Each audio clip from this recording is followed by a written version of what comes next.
Apakah Islam yang benar hanya bermanhaj salaf? Ya. Apakah mana hadits umatku terpecah menjadi 73 bagian yang masuk surga? Hanya satu itu yang bermanhaj salaf saja. Assalamualaikum warahmatullahi wabarakatuh. Teman-teman semua, pada kesempatan berharga ini saya ingin berbagi faedah ilmu yang saya petik dari guru kita yang bernama Al-Ustadz Dzulqarnain Muhammad Sanusi Hafizahullah. Beliau lahir di Makassar pada 12 Agustus 1976. Sejak tahun 1994 beliau mulai menekuni bahasa Arab dan ilmu syar'i hingga pada 1995 Allah beri kesempatan menuntut ilmu di Ma'had Darul Hadits Damaj, Yaman. Di sana beliau belajar langsung kepada para ulama besar, terutama Al-Ustadz Muqabbil bin Hadi Al-Wadi rahimahullah.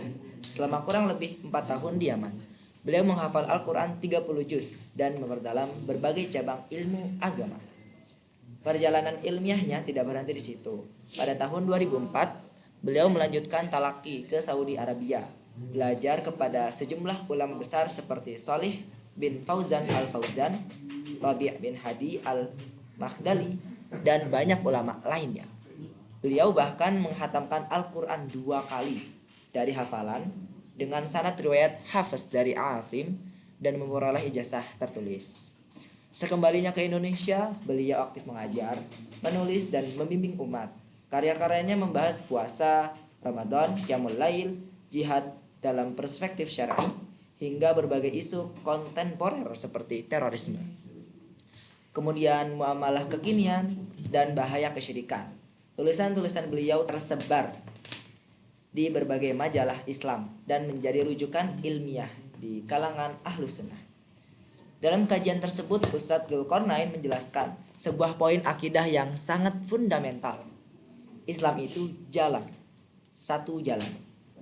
Beliau merujuk pada surah Al-Fatihah di mana kita meminta shiratal mustaqim, jalan yang tunggal, bukan jalan yang jamak. Nabi Muhammad SAW memberikan analogi visual melalui sebuah garis lurus yang bergambar, sementara di sisi kiri dan kanannya terdapat banyak garis menyimpang yang dijaga oleh setan. Poin akidah penting di sini adalah kebenaran itu tidak berbilang. Sebagaimana hadis tentang perpecahan umat menjadi 73 golongan, hanya satu yang selamat, Al-Firqatun Najiyah. Namun ingat, Ustadz menekankan bahwa ini bukan tentang klaim kelompok siapa yang masuk surga, melainkan tentang sifat dari jalan yang ditempuh. Nah, bagaimana kita mengaitkan ini dengan realita hari ini? Kita hidup di era post-truth, di mana setiap orang merasa punya versinya masing-masing tentang kebenaran.